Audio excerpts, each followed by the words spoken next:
Good evening 7th class. तो इस chapter की कंटिन्यूटी में हम लोग ये देख लेते हैं कि कितना बाकी रह गया पहले तो, है ना। ये चैप्टर लास्ट चैप्टर है आपके सिलेबस का, चैप्टर 16 डेटा हैंडलिंग। और इसका जो पहला पोर्शन था जिसमें हम लोगों ने एवरेज निकालना सीख लिया था, उसमें क्या क्या इन्वॉल्व थे टॉपिक्स, मीन, मीडियन, मॉड और रेंज। ये आप लोगों को निकालना अच्छे से आ गया है, ऐसा मुझे लगता है। Yes sir. Yes sir. उसके बाद टॉपिक तो हम लोगों ने पढ़ लिया थ्योरेटिकली, बार ग्राफ, है ना। एग्जांपल तो बता दिए थे, एग्जांपल्स कुछ कुछ। तो 16.2 जो एक्सरसाइज है वो बार ग्राफ के ऊपर ही बेस्ड है। वो डिस्कस करने के बाद हम प्रोबेबिलिटी टॉपिक इसी सेशन में कंटिन्यू करेंगे। और 16.3 जो टॉपिक है, एक्सरसाइज है, वो बेस्ड है प्रोबेबिलिटी के ऊपर। तो प्रोबेबिलिटी मेरे ख्याल से तुम लोगों ने पहली बार ही नाम सुना है। सर आपने वर्क दिया था 16.2 का, वो हाँ, तो 16.2 भी डिस्कस करेंगे। हो गया।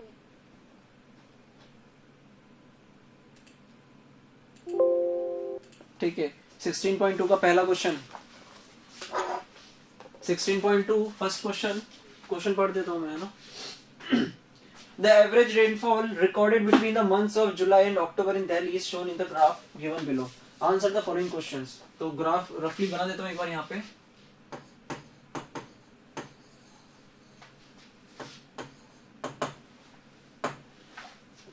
ग्राफ बना दिया जाए एक बार, है ना। ये देख करके बस इतना बताना ही है, मैं कुछ आंसर्स के क्वेश्चंस देने, A B C D 4 part है यहाँ पे। तो जो फ्रीक्वेंसीज वाला जो पार्ट होता है वो वाई एक्सिस पे आता है, सही है। वाई एक्सिस पे फ्रीक्वेंसी वाला पार्ट आएगा और एक्स एक्सिस पे, जल्दी बोलो, मंथ। डेटा। जितना जो डेटा होता है वो एक्स एक्सिस के ऊपर रिप्रेजेंट होता है, और वो कितनी बार डेटा अकर हो रहा है, उसकी अकरेंस रेट कितनी है, वो फ्रीक्वेंसी की फॉर्म में हम लिखते हैं यहाँ पे वाई एक्सिस के ऊपर। तो कहने का मतलब ये है 50 सेंटीमीटर, 50 मिलीमीटर या मिलीमीटर में, वाई एक्सिस पे जो भी वैल्यूज है वो मिलीमीटर के अंदर है। वो जुलाई के अंदर इतनी बारिश हो रही है, जुलाई के अंदर कितनी बारिश हो रही है 50 मिलीमीटर, और अगस्त के अंदर हो रही है 100 तक पहुंचा दिया उसको। और फिर सितंबर में 150 और अक्टूबर में 200। तो बना दो यहाँ पे 150 200 150 के करस्पॉन्डिंग सितंबर मंथ में है, और अक्टूबर में जा रहा है वो 200 तक। 200। तो बस कुछ आंसर्स के क्वेश्चन के आंसर देने हैं यहाँ पे, तो जल्दी बता दो। Give a title to the bar graph. Example में अगर देखा हो तो क्या rainfall टाइटल from देना July चाहोगे? to October. And October. Between July to October. तो सुटेबल एक टाइटल देना है, सुटेबल एक नेम देना है इस ग्राफ को। तो यहाँ पे डेटा क्या है, डेटा किस बारे में हमें रेफरेंस दे रहा है, कितनी बारिश हो रही है, कौन से महीने में हो रही है। तो एवरेज ऑफ रेनफॉल। ये लिख लो, इसका आंसर हो जाएगा, इसका एक आंसर हो जाएगा एवरेज रेनफॉल। सर ये ग्राफ नहीं बनाना है ना? नहीं, ये तो बुक में दे रखा है, ये बनाने की जरूरत नहीं है। Average rainfall in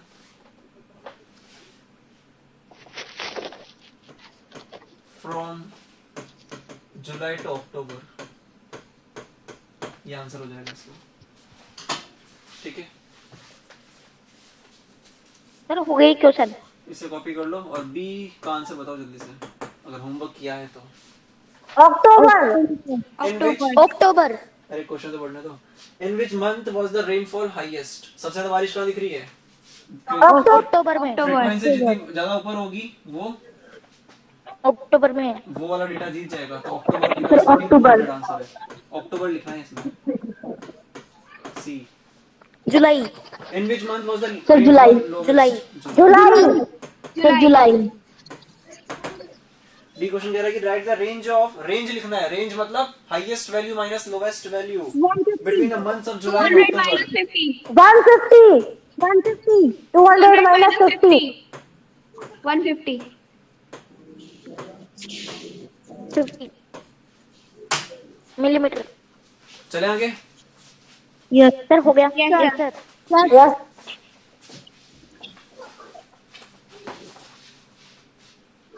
second question हमसे पूछ रहा है, द बार ग्राफ जो दे रखा है उसमें सबसे पहले तो टाइटल्स बता दो। लेकिन हाँ टाइटल, चलो टाइटल की बात ही कर लेते हैं। यहाँ पे क्या दे रखे हैं, number of students from class 6th to class 11th, ये दे रखा है। तो Yes, यहाँ पे sir. देख लो, ये तो आसान ही क्वेश्चन था। Number of students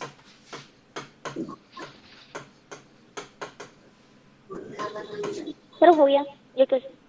from standard 6 to 11, ये लिखना था बस। बी पार्ट कह रहा है कि which class has the most number of students. तो अब ध्यान से देखो एक बार, फोर्थ नहीं, 7th और 9th वाला जो है वो आंसर हो जाएगा इसका, लेकिन कितना है वो नहीं बता पाओगे, क्योंकि Yes, 60 और 80 के बीच में एग्जैक्टली वो कितना है वो नहीं बता पाओगे तुम लोग। लेकिन वो बताना भी नहीं है, तो सिर्फ क्लास का नाम पूछा है उसने, क्लास कौन सी यही पूछा है उसने, विच क्लास। तो 7th इसका आंसर हो 7 जाएगा। और 9. सर 6 और 9. 7 सर 9 9 7 और सी क्वेश्चन हमसे कह रहा है कि which class has the least number of students. सबसे छोटा वाला बार पकड़ो, 40 के साथ में आंसर हो जाएगा 6th क्लास। 6 सबसे छोटा बार 6th क्लास के पास है, वो 40 बच्चों के लिए। Find the ratio of number of students of class 6। Class 6 में कितने हैं? classes में 2:3. 6 is to या 6 रेशियो 11th का रेशियो, तो ये हो जाएगा 40 ratio. is to 60। 0 से 0 cancel, 4 is to 40 6, 2 common ratio factor है, 2 is to 3। कोई कॉमन 2 फैक्टर ratio नहीं, 3। मतलब दोनों आपस में को-प्राइम है, तो 2 Yes, is to sir. 3 final answer है। चले आगे। Yes, sir. Yes sir. Yes, sir. Sir wait अरे सर अरे तुम भी आए हो क्या आज?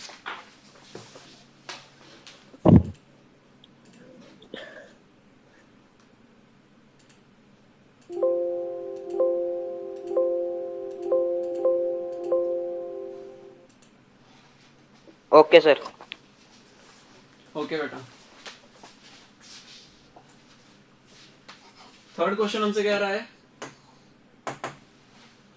इन अ सर्टेन लोकेलिटी, किसी एरिया में 100 students use different modes of transport to go to school. ठीक है, तो 100 बच्चे टोटल हैं, उनमें से 10 बच्चे कार से आते हैं, 15 बच्चे motorcycle, 25 via scooter, 30 via auto rickshaw और 20 वाया बाय बाइसिकल। तो बार ग्राफ बनाना है इसमें, तो बार ग्राफ तो आसान हो जाएगा। y एक्सिस और x एक्सिस बनाओगे सबसे पहले। तो सर हो गए, ये ओरिजिन हो पूरी एक्सरसाइज जाएगा, हो ये गई। y एक्सिस हो जाएगी और ये x एक्सिस हो जाएगी। X.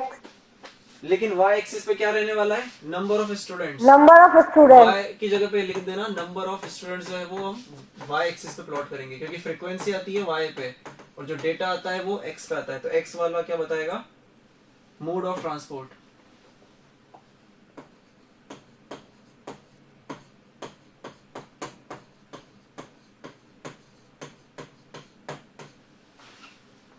अब यहाँ पे कितने बार बनने वाले? 5 बार बनेंगे। और यहाँ पे वैल्यूज 10, 15, 25, 30, 20 दे रखी है, मतलब 5 5 कॉमन फैक्टर है। 5 5 कॉमन फैक्टर है, common। तो 5 का गैप लेकर के बना दो। 5, 10. 10 इसमें स्केल भी लिखना है ना? बोला है क्या उसने? हाँ, स्केल लिखना तो कोई बड़ी बात नहीं। 1 सेंटीमीटर इक्वल टू 5, वो लिख दूंगा लास्ट में। 30 तक जा रहा है एक्चुअली, तो 25 और 30 तक जा रहा है।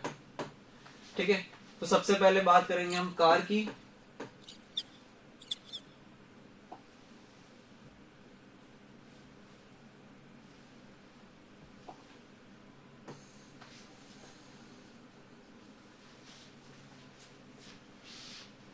हो जाएगा क्या? कार, मोटरसाइकिल,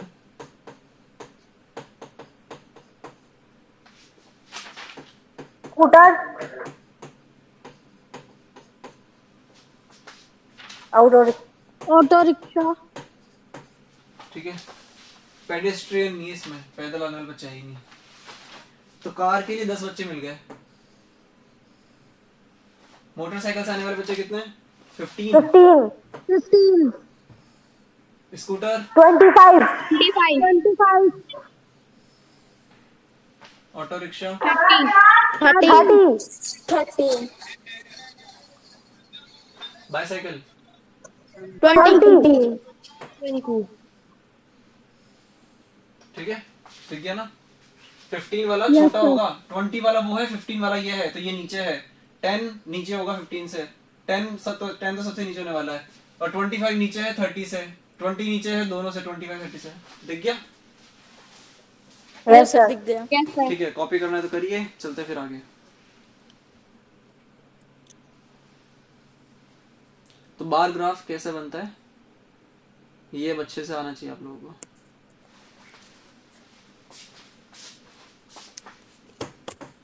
एक्स एक्सिस, ये ओ मतलब ओरिजिन है ये ना, intersection of both the axis is known as origin.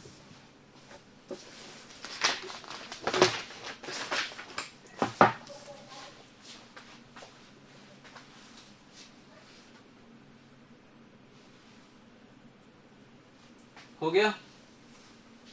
Yes sir. Yes sir. ये क्वेश्चन कर नहीं पाए थे घर पे होमवर्क में? सर कर लिया था। Sir. हो गए कर लिया था। किया था। ठीक है,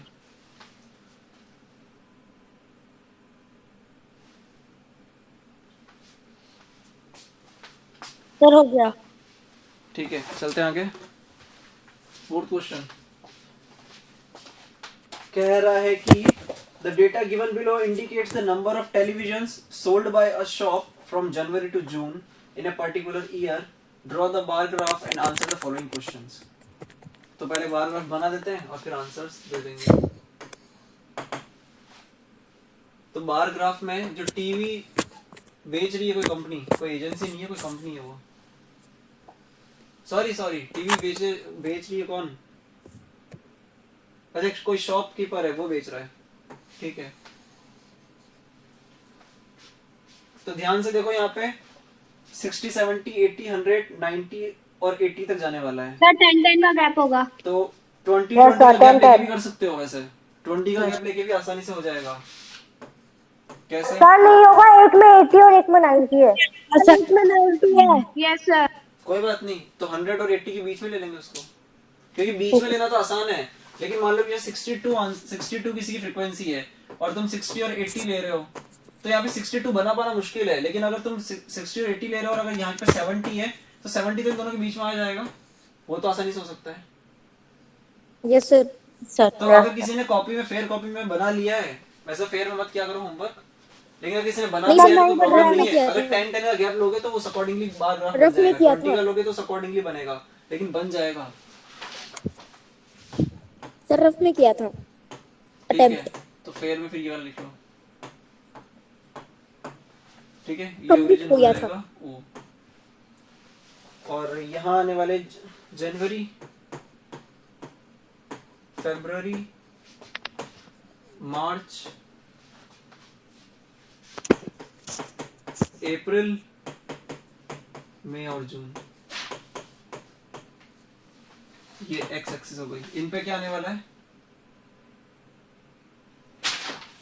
number of Months. TV sold sorry, number of month नहीं, ये तो मंथ होने वाला है। मंथ। और ऊपर वाई एक्सिस पे आ जाएगा क्या? Number of TV sold. TV sold. ठीक है, तो जनवरी की रीडिंग है 80 तक पहुंचा दो बार को। फरवरी का बार जाएगा 90 तक, तो 90, 100 और 80 के बीच में होता है। मार्च में हो जाएगा 100 पूरा। 100. अप्रैल 80 80 मई 70 70 सब।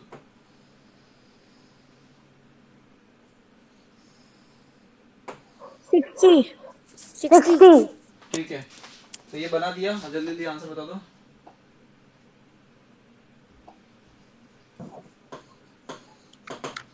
एक 480 what is the total Sir, number 480 sold? Total कितनी टीवी सोल्ड हो रही सर है? 480। तो सबको ऐड कर देंगे, 480 सर 480। सबको ऐड करना है बस। March. March. In which month was the sale highest? March. March March with frequency of 100 या फिर कितनी हो जाएगी with TVs number of TV sold 100। C का आंसर और डी का आंसर 270 find the total number of TV sold from January to March 270 270 80 plus 90 plus 100 100 70। अच्छा पता नहीं ये क्वेश्चन इंटरेस्टिंग क्वेश्चन है, ये कॉपी कर लो फिर चलते हैं आगे।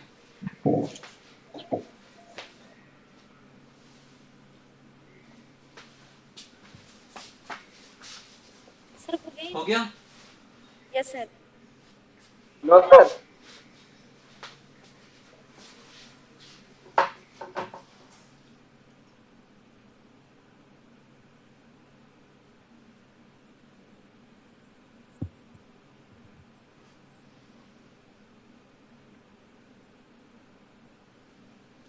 सर हो गया। ठीक है, अब देखो डी पार्ट इसका कह रहा है कि हमें रेशियो निकालना है। किस किस का रेशियो निकालना है? कितनी टीवी बिक गई है जनवरी टू मार्च, तो जनवरी टू मार्च कितनी है 270, वो पीछे 270 is to April to June, तो अप्रैल में हुई 80 प्लस 70 प्लस 210 60, तो ये 210 हो रहा है। 10 इनका कॉमन फैक्टर है तो ये 27:21 हो गया। 3 इनका Yes, कॉमन sir. फैक्टर है तो 9:7 9:7 आपस में कोप्राइम है दोनों, तो आगे कैंसिलेशन पॉसिबल नहीं है। ये टॉपिक हुआ यही खत्म। प्रोबेबिलिटी एक्सरसाइज यही खत्म। अगला टॉपिक है प्रोबेबिलिटी।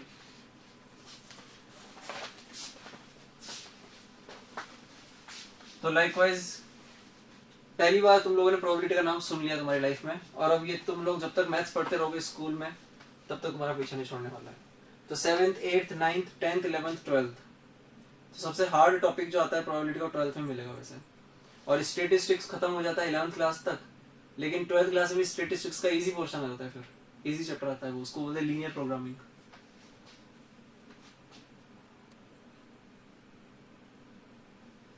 हो गया? Yes sir. यस सर ठीक है, नेक्स्ट नया टॉपिक लिख लो, प्रोबेबिलिटी।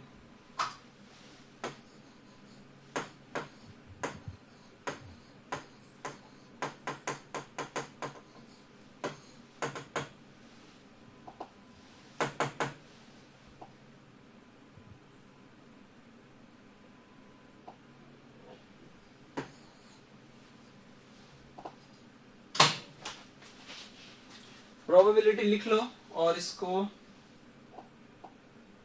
ब्रैकेट में ये लिख लो, इसको हिंदी में क्या बोलते हैं? हिंदी में राइटिंग बेकार है, वैसे तो इंग्लिश में बेकार है तो।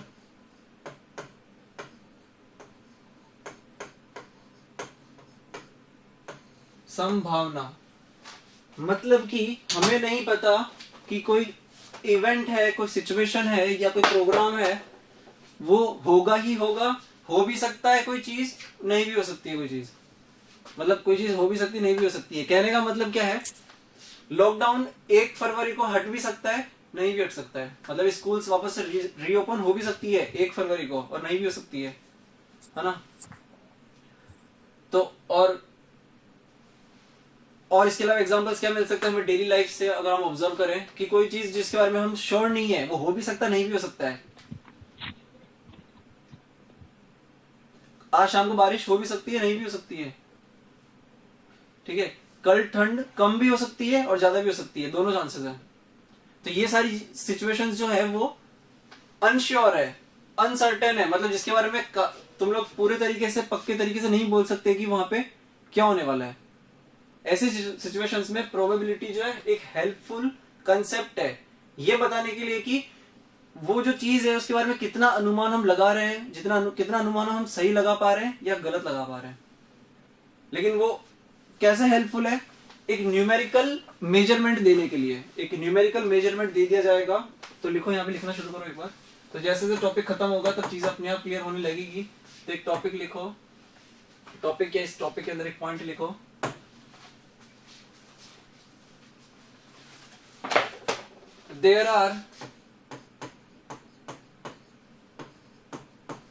many situations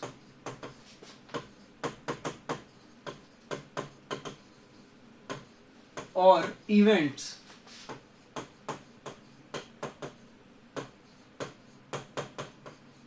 which are not sure, sure को हम सर्टेन भी बोल सकते हैं, विच आर नॉट श्योर और सर्टेन, और कन्फर्म्ड, कन्फर्म नहीं मतलब वो चीज होगी होगी।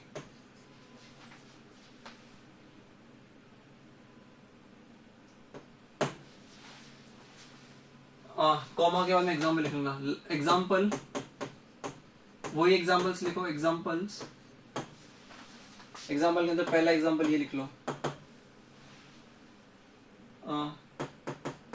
it will rain today or not।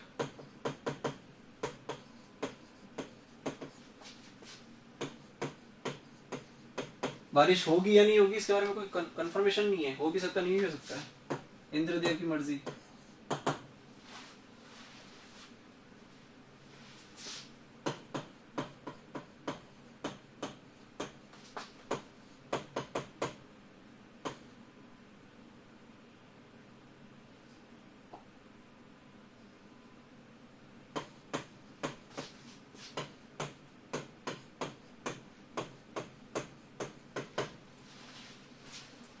लिखो इसे।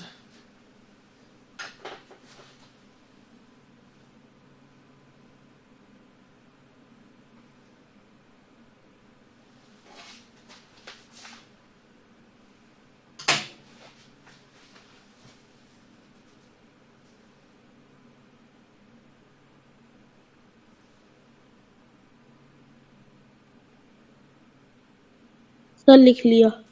मतलब कि इन सिचुएशंस या फिर इन इवेंट्स के मल्टीपल आउटकम्स पॉसिबल है।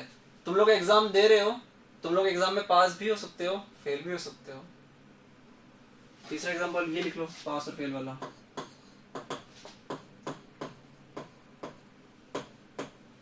पास और फेल इन एग्जाम। तो इस ब्रैकेट में लास्ट में ये लिख लेना, मींस मल्टीपल आउटकम्स या फिर मल्टीपल रिजल्ट पॉसिबल है। अब उन मल्टीपल जो रिजल्ट पॉसिबल है उनमें से कुछ भी मिल सकता है हमें, ठीक है ना। मींस मल्टीपल रिजल्ट्स और आउटकम्स आर पॉसिबल।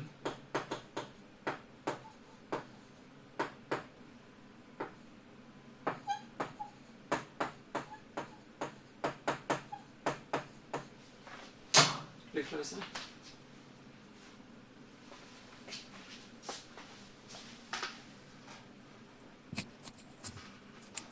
ठीक है ना।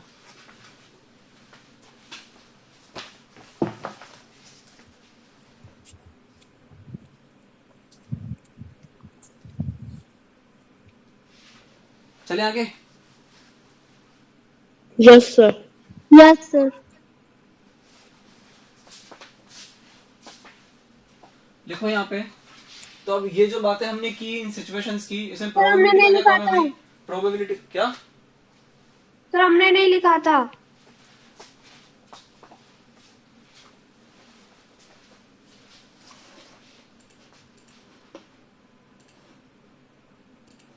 सर ठीक है। नेक्स्ट है, ये जो सारी बातें हमने कर ली, इसमें प्रोबेबिलिटी का क्या काम है भाई?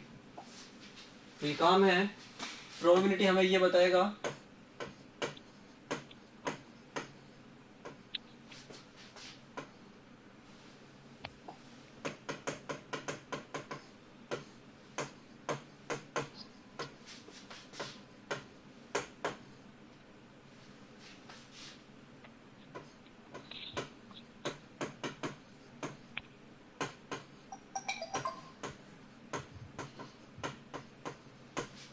numerical measurement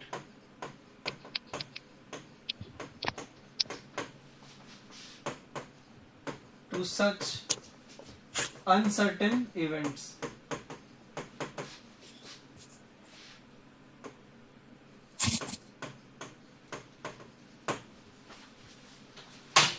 मतलब कि जो इवेंट अनसर्टेन है, जिसके बारे में कुछ कहा नहीं जा सकता कि ऐसा होगा या वैसा होगा, उसे हम एक न्यूमेरिकल मेजरमेंट दे देते हैं, मतलब कि उसे एक नंबर, वो नंबर जो है यहाँ पे फ्रैक्शन की फॉर्म में हम देंगे, उसका एक फॉर्मूला है कैसे होता है, तो वो देखेंगे अभी हम।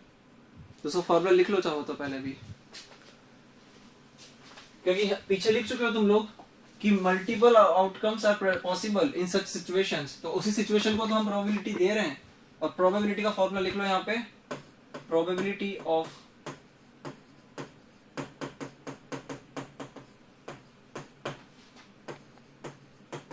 एनी आउटकम ऑफ इवेंट, किसी इवेंट के जो मल्टीपल आउटकम्स है। अब कहने का मतलब ये है कि एक इवेंट के मान लो कि 2 आउटकम पॉसिबल है, तो हर आउटकम की प्रोबेबिलिटी निकलेगी। आगे बात समझ में? अगर किसी इवेंट की 4 आउटकम पॉसिबल है, तो इसका मतलब वहां पे 4 प्रोबेबिलिटीज निकल सकती है, हर आउटकम की अपनी अपनी प्रोबेबिलिटी निकलेगी। Probability of any outcome is equal to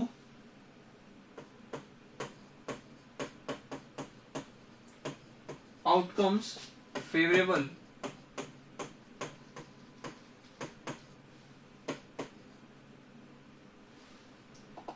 outcomes upon total number of outcomes। total outcomes कितनी है ये लिखो।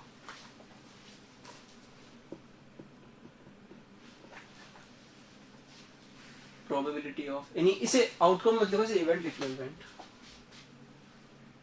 इवेंट लिखना। Probability of any event is equal to outcomes favourable, तो उस इवेंट की कितनी फेवरेबल आउटकम्स है अपॉन टोटल आउटकम्स, ये कर लिया।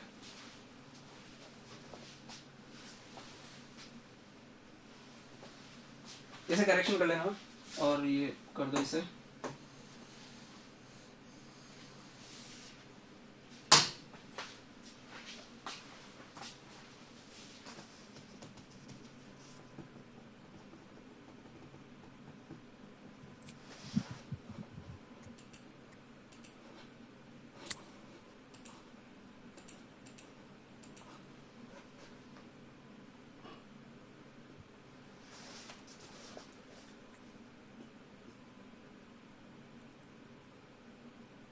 ठीक है, यस सर। Yes sir. तो अब एक एग्जांपल लिखते हैं, यस देखते हैं कैसे। अभी थ्योरेटिकली तो देख लिया हम लोगों ने, अब एक बार एग्जांपल लिखो। एग्जांपल 1 इसमें, या ऐसे भी एग्जांपल डाल के लिख लो। Tossing a coin has 2 possible outcomes.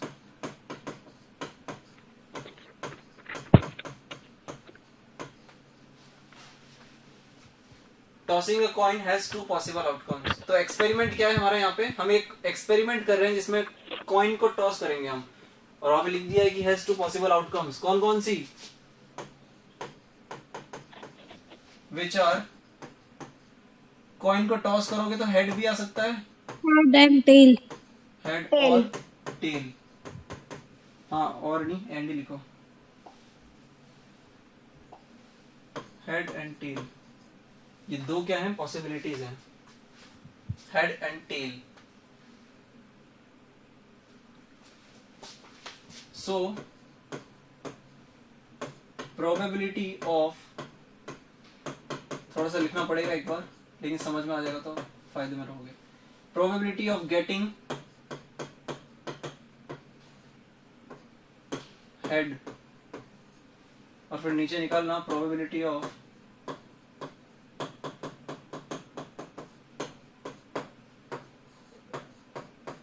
Getting tail.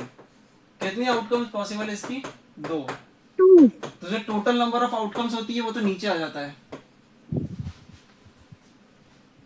ठीक है, और जो फेवरेबल है वो ऊपर आ जाता है। तो हेड आने के लिए एक ही तो आउटकम फेवरेबल है कि वो हेड आ जाए, तो 2 में से 1 हमारे काम का है, और टेल आ जाए तो 2 में से 1 हमारे काम का है। 1/2 1/2। ये ध्यान रखना, जितने भी इवेंट्स हैं यहाँ पे, हेड आना एक इवेंट है, टेल आना एक इवेंट है, तो दोनों की जो प्रोबेबिलिटी निकाली है, ऊपर वाले जो फ्रैक्शंस हैं, या वो भी छोड़ो, जितनी भी प्रोबेबिलिटीज निकाल दी है, total number of probabilities of every event possible in that experiment, वो निकालने के बाद में क्या होगा, सबको अगर ऐड करोगे तो 1 आएगा। तो 1/2 + 1/2 1 ही होता है। ये बात नहीं भी समझ में आई तो कोई प्रॉब्लम नहीं है, ये समझ लेना कि प्रोबेबिलिटी हर इवेंट की कैसे निकाली जाती है। 1/2 आया आंसर यहाँ पे भी। इसे कॉपी कर लो तो हम आगे चलते हैं। सर कर लिया। सर कर लिया। सर कर लिया।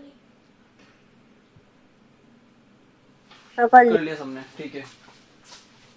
अब लिखो इसमें, सर साइंस क्लास। सर कर लिया। इसी एग्जाम्पल में एक्सपेरिमेंट क्या था? एक्सपेरिमेंट था टॉसिंग द कॉइन या टॉसिंग अ कॉइन। तो मतलब एक सिंगल पर्टिकुलर कॉइन टॉस कर रहे हैं। आउटकम्स पॉसिबल क्या थी? Head and tell.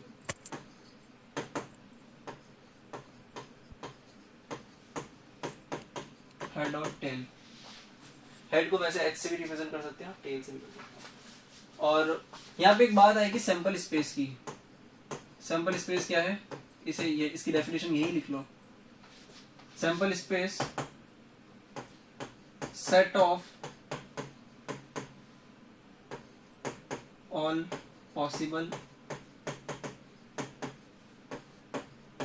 आउटकम्स, और सैंपल स्पेस को एस से रिप्रेजेंट करते हैं। सर आपने ऑल 2 बार लिख दिया। सेट ऑफ, अच्छा दो, हाँ तो ठीक है ना।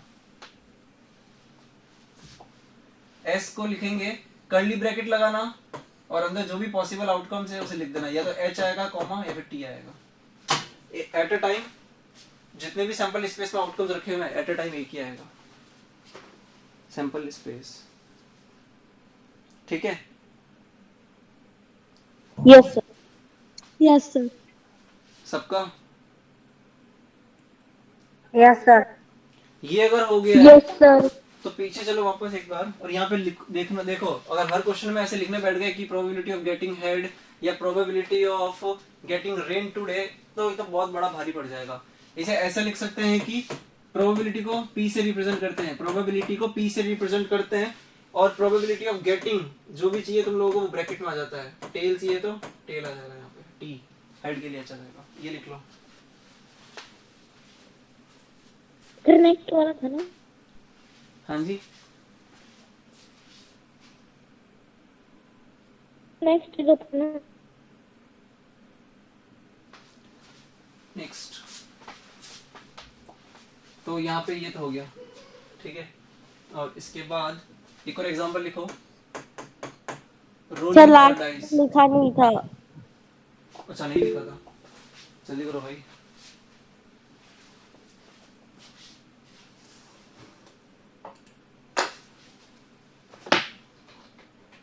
सर लिख लिया।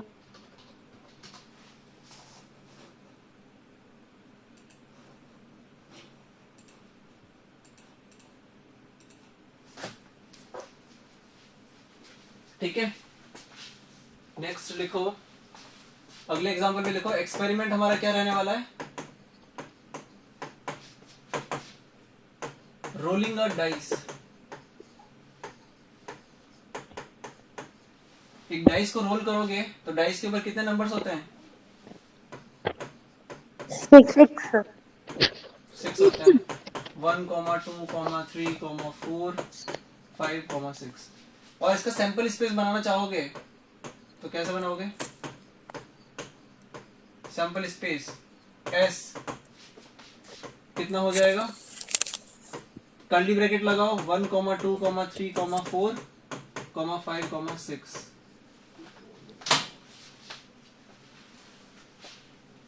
पॉसिबल आउटकम्स सैंपल स्पेस के अंदर आती है, एस के अंदर सैंपल स्पेस। अब बताओ प्रोबेबिलिटी कि तुमने डाइस को रोल की और तुम्हें 1 चाहिए यहाँ पे, probability of getting 1 on rolling a dice, तो कितने total number of possible outcomes हैं? 1/6। 1/6। 1/6। तो क्या सारे नंबर का यही आंसर आने वाला है? Yes yes sir. सर।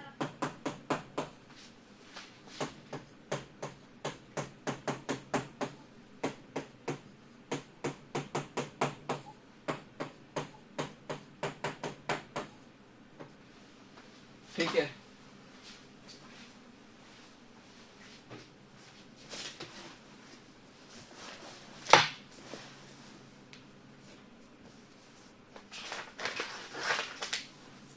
ठीक है।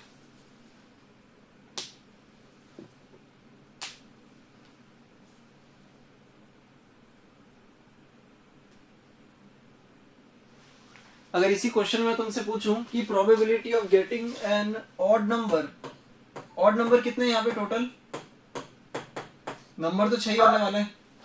Total number of outcomes odd number कौन से हैं? 3 और 5। 3 और 5। यहाँ पे 3 आ जाएगा, मतलब कि 1/2 आंसर हो जाएगा। समझे? Yes, sir. Yes sir.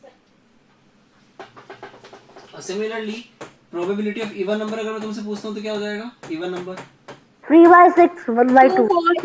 2/6 ठीक है, इसे कॉपी जरा जल्दी करो, फिर चलना है आगे।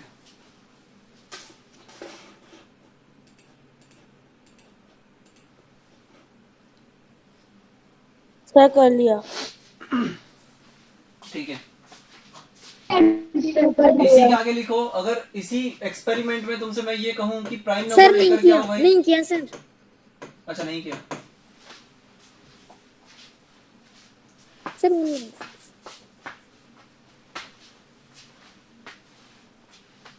क्या कह रहे हो? कुछ पूछना है? No sir. कुछ नहीं पूछना है। तुम लोगों को कुछ भी डाउट्स सर कर लिया। तुम लोगों को कुछ भी डाउट नहीं आते पढ़ाते टाइम? तो मुझे डाउट हो जाता है कि तुम लोगों को कुछ डाउट एक्चुअल में है या नहीं है, या है तो शर्म के मारे नहीं पूछते हो, या इसलिए नहीं है क्योंकि समझ में नहीं आता कुछ भी। ये और इवन कवर हो गया तो आगे चलते हैं। प्राइम नंबर कौन कौन से भाई? यहाँ पर 1 कुछ भी नहीं होता है। 1 ना तो प्राइम होता है ना कंपोजिट होता है। तो प्राइम कंपोजिट की कहानी 2 से शुरू होती है। तो कौन कौन से यहाँ पे प्राइम नंबर? 2, सर 2 3, 5. 2, 3, 5.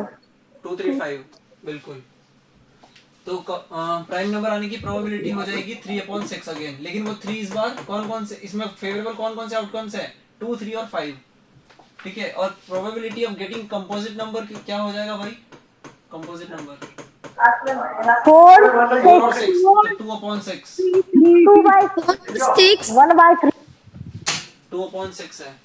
तो काम की चीजों को उठाओ और ऊपर रख दो, और टोटल चीजों को उठाओ और नीचे रख दो। बस इतना करना है और कुछ नहीं करना है।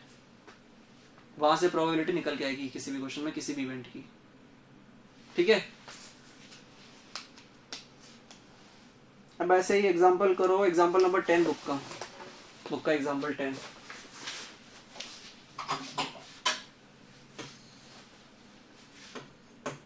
एग्जांपल 10 बुक का तुमसे पूछ रहा है कि उसने यहाँ पे क्या 4 नंबर दे रखे, सॉरी 7 नंबर दे रखे हैं। 1, 2, 3, 4, 5, ये टोटल नंबर है हमारे पास। फिर हमसे बोल रहा है कि what is the probability of picking a card with the following numbers. अगर तुम्हें 6 चाहिए यहाँ पे, तो 6 तो एक बार प्रेजेंट है यहाँ पे, तो 1/7 आंसर हो जाएगा। सर इसे कॉपी में नहीं करना है, कॉपी में यहाँ तक छोड़ दो बस। इसे सिर्फ बोर्ड पे देखो, बुक में दे रखे आंसर इसके सारे। ऑड नंबर चाहिए भाई। ऑड नंबर कितने कितने हैं? 1, 2, 3 और 4। 4/7। बोलो, कुछ समझ नहीं आया? सर आ गया। प्राइम नंबर चाहिए यहाँ पे। प्राइम नंबर कौन से हो जाएंगे भाई? 2 प्राइम नंबर है, 3 प्राइम नंबर है, 4, 5 प्राइम नंबर है, 7 प्राइम नंबर है। अगेन 4/7 आंसर है। डी इंटरेस्टिंग क्वेश्चन है। उसने बोला है कि जीरो चाहिए उसको, तो 0 है ही नहीं तो क्या दोगे? ठेंगा। तो 0 है ही नहीं यहाँ पे, 0 ही है ऊपर। तो कितनी फेवरेबल आउटकम है? एक भी नहीं है, मतलब 0 है। 7 मतलब 0। अब एक काम की बात यहाँ पर ये है कि प्रोबेबिलिटी की वैल्यू तो 0 आ गई, तो मतलब प्रोबेबिलिटी की रेंज फिक्स है। और वो क्या? मिनिमम वैल्यू 0 से मैक्सिमम वैल्यू 1 तक। जैसे एंगल की जब बात हमने की थी, तो मिनिमम वैल्यू 0 पॉसिबल थी उसकी, और मैक्सिमम पॉसिबल वैल्यू क्या थी? 360 डिग्री। 360. सही है। तो वैसे ही यहाँ पे लिखो। अब ये लिखना है, एरो बना करके लिखो, या एरो क्या, नोट बना करके लिखो। प्रोबेबिलिटी किसी भी इवेंट के किसी भी एक्सपेरिमेंट की किसी भी इवेंट की अगर तुम निकालना चाहोगे प्रोबेबिलिटी, तो उसकी मैक्सिमम वैल्यू 1 आएगी। इक्वल टू का साइन लगा रखा है लेस देन के साथ में, तो 1 हो सकती है, और मैक्सिमम वैल्यू तो 1 हो सकती है, लेकिन मिनिमम वैल्यू 0 हो सकती है, 0 भी हो सकती है, इसीलिए इक्वल टू का साइन भी लगा दिया है यहाँ पे। ठीक है, और इसमें नोट में पहला पॉइंट बना करके लिखो, ये डब्बा बनाने के बाद लिखना कि if probability is equal to 0 then, तो वो जो इवेंट है, कौन सा इवेंट, इस क्वेश्चन में कौन सा इवेंट था जिसकी प्रोबेबिलिटी 0 आई है? Getting a number 0, getting a 0 is the event in this following experiment in the D part. If p is equal to 0 then event is impossible event. Impossible event मतलब हो ही नहीं सकता, 0 कभी आ ही नहीं सकता, ये मतलब है उसका impossible event। और दूसरा देखो, if p is equal to 1 then event is sure event, sure event और सर्टेन इवेंट। सर्टेन मतलब होगा ही होगा, जो कंफर्म है। इसे करो कॉपी, ये लिखना है। और ये p इक्वल टू 1 कब पॉसिबल है? एक मिनट के लिए होल्ड करो। p इक्वल टू 1 पॉसिबल कब है? प्रोबेबिलिटी का फॉर्मूला तो बोलता है कि favourable outcomes upon total number of outcomes. तो जब न्यूमेरेटर और डिनोमिनेटर आपस में कैंसिल नहीं करेंगे तब तक 1 आंसर आएगा नहीं प्रोबेबिलिटी में, राइट? तो इसका मतलब क्या है, जितनी भी टोटल नंबर ऑफ आउटकम्स है वो तो हाईएस्ट है, नीचे वो तो आएगा ही आएगा। अगर फेवरेबल आउटकम्स सारी आउटकम्स के बराबर हो जाएगा, मतलब कि जितनी भी आउटकम्स पॉसिबल है सारी फेवरेबल है और वही टोटल नंबर है, तभी तो कैंसिल होकर के 1 आंसर आ जाएगा। मतलब कि जितनी भी आउटकम्स है सारी हमारे काम की है। क्यों? तो यहाँ पे 1, यहाँ पे कोई श्योर इवेंट बनाना है तुमको, तो कैसे बनाओगे? Getting a number ranging from 1 to 7, 1 से लेके 7 तक कोई भी नंबर अगर आ जाता है हमारे पास, तो then it will make a sure event. तो मैं अगर यहाँ पर 1 2 3 4 5 6 7 प्रेजेंट है, तो अब मुझे इन सातों में से कोई भी नंबर चलेगा, तो मैंने अगर पिकअप किया कोई भी नंबर, तो 1 2 3 4 5 6 7 सभी काम के हैं, तो कोई भी आएगा तो मैं जीत जाऊंगा, मतलब मेरा इवेंट जो है सक्सेसफुल हो गया वहां पे।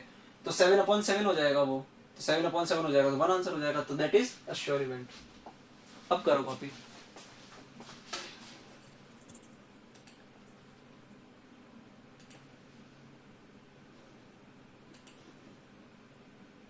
सर लिख लिया।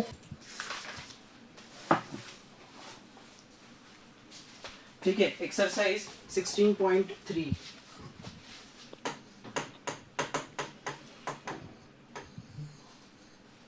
फर्स्ट क्वेश्चन यहाँ पे पूछ रहा है कि अ कॉइन इज टॉस्ड 40 टाइम्स, 40 बार अगर तुमने किसी कॉइन को फ्लिप किया, तो वहां पे probability of getting a head and a tail if they occurred 10 times and 30 times. तो आउट ऑफ 40 टाइम्स हेड कितनी बार आ गया? 10, और टेल आ जाएगा, बोलो कितनी बार? 30 टाइम्स। 30, और 10 + 30 टोटल हो भी रहा है 40। तो ये हेड आ चुका है इतनी बार और टेल आ चुका है इतनी बार। तो इनकी प्रोबेबिलिटीज निकालनी है total. Find the probability of getting head और टेल एंड टेल अलग अलग करके निकालनी है। तो पीएच हो जाएगा, टोटल तो है 40 और हेड आया है 10 टाइम्स, तो 0 से 0 हुआ cancel, 1/4 is the final answer. Tail निकालने की प्रोबेबिलिटी हो जाएगी 30/40, 0 से 0 उड़ जाएगा, 3/4 हो जाएगा। मैंने बोला सारे इवेंट्स की प्रोबेबिलिटी निकालने के बाद अगर ऐड करोगे तो 1 होना चाहिए। 1/4 + 3/4 करोगे 1 आंसर आ रहा है।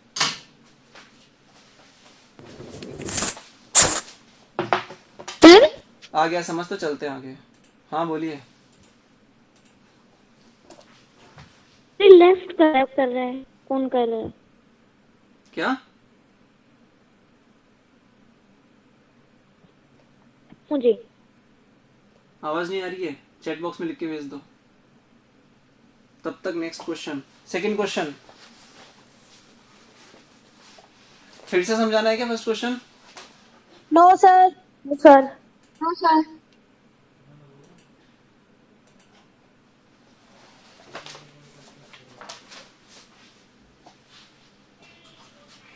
Second question, a box contains 10 green, कोई एक बॉक्स होगा उसमें 10 ग्रीन बॉल्स हैं,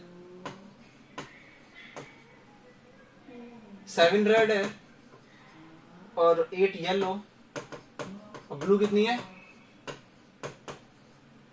3 तो सबसे पहले उसने बोला है कि तो टोटल बॉल्स कितनी है यहाँ पे? 28.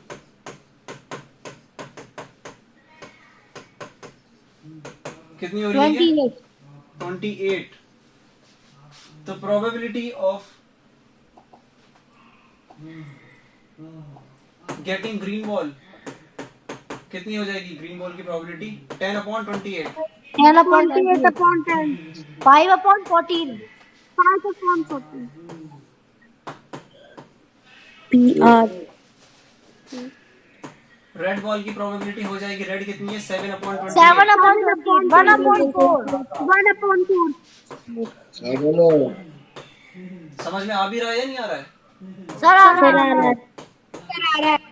8/28 8/28.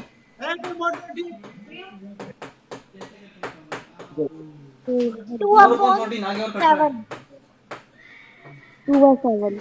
ठीक है, 2.7 तक चला गया। सिंपलेस्ट फॉर्म में कन्वर्ट करना होता है फ्रैक्शंस को, और 3/28 3/28. समझ में तो कुछ आया ही नहीं होगा। सर आ गया आ गया.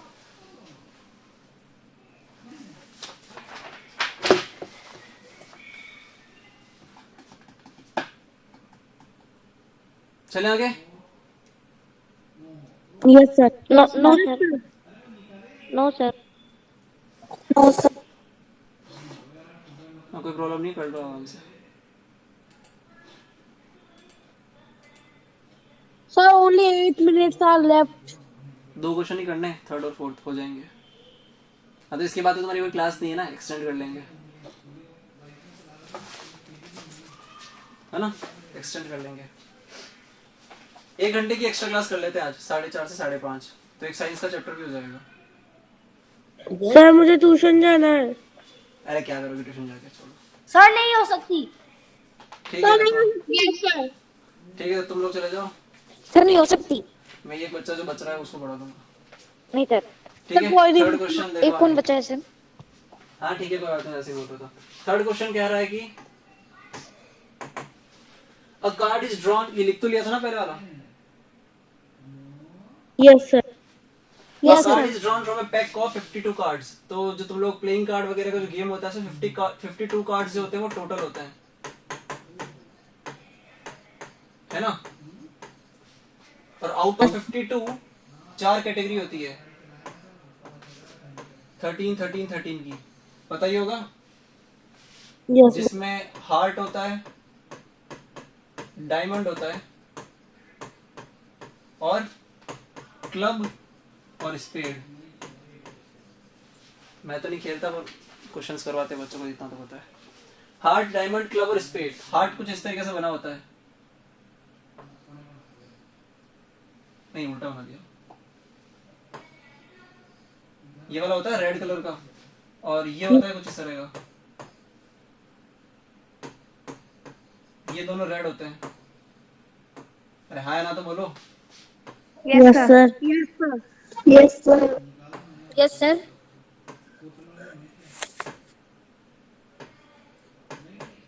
और ये दोनों ब्लैक होते हैं, ये भी 13 होते हैं, ये भी 13 होते हैं, 13 और 13, सही है? Yes sir Yes, sir. ठीक है, तो ये अगर डेटा समझ में आ गया है तो आंसर बताओ जल्दी जल्दी।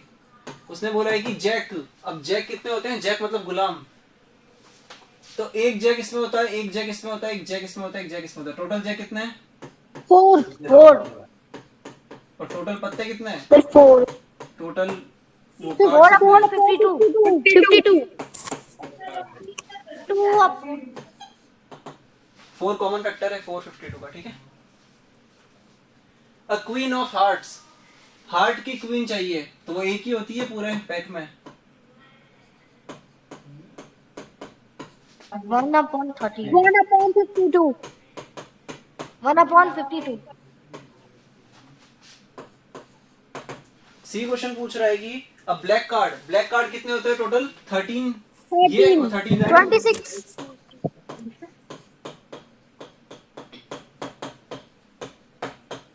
26 दोनों का कॉमन फैक्टर है, तो 1/2 हो जाएगा।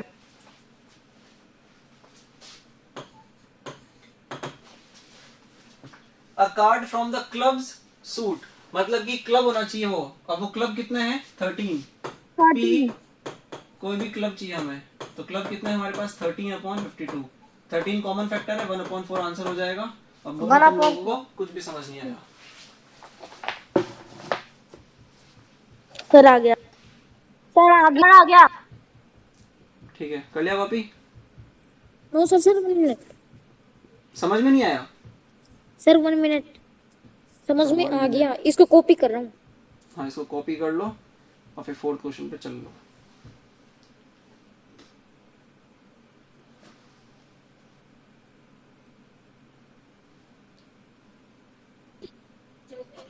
सर कर लिया।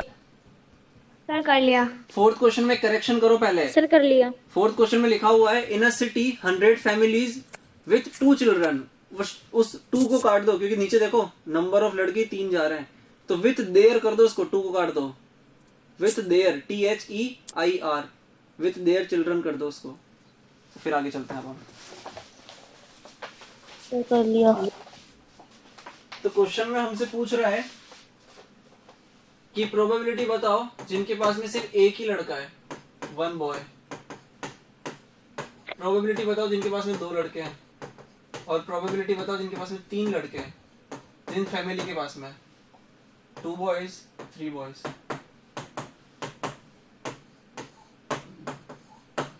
लेकिन इससे पहले क्वेश्चन समझ लो एक बार कि टोटल फैमिलीज कितनी है। Total families 100।